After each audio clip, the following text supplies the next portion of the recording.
Garuda Express, an international courier service.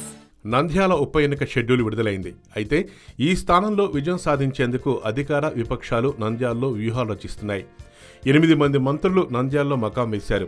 మరో 12 మంది ఎమ్మెల్యేలు భూమా బ్రహ్మానందరెడ్డి గెలుపు కోసం ప్రయత్నిస్తున్నారు. వైసీపీ కీలక నేతలు ఇటు నంద్యాలలో సుడిగాలి పర్యటన కూడా చేస్తున్నారు. షెడ్యూల్ విడుదల కావడంతో నంద్యాలలో కొత్తగా పనులు చేపట్టడానికి ఇప్పుడు లేకుండా పోయింది. ఎన్నికల కోడ్ అమల్లోకి వచ్చింది.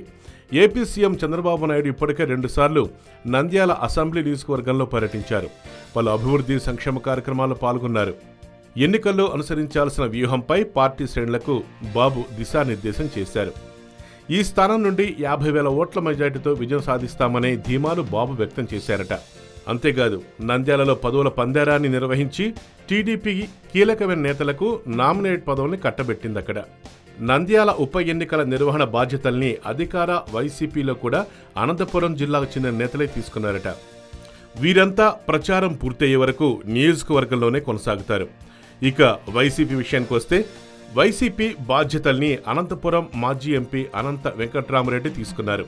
నంద్యాల ఉప ఎన్నికల పోరు మంత్రి కాలువ శ్రీనివాసులు, మాజీ ఎంపీ అనంత వెంకట్రామరెడ్డి మధ్య పోరుగా మారింది. ఇప్పుడు రాజకీయ రంగ ప్రవేశం చేసిన అనంత వెంకట్రామరెడ్డిపై కాలువ శ్రీనివాసులు పోటీ చేసి విజయం సాధించారు. ఆ తర్వాత జరిగిన 2 ఎన్నికల్లో ఆయన ఓటమి పాలయ్యారు.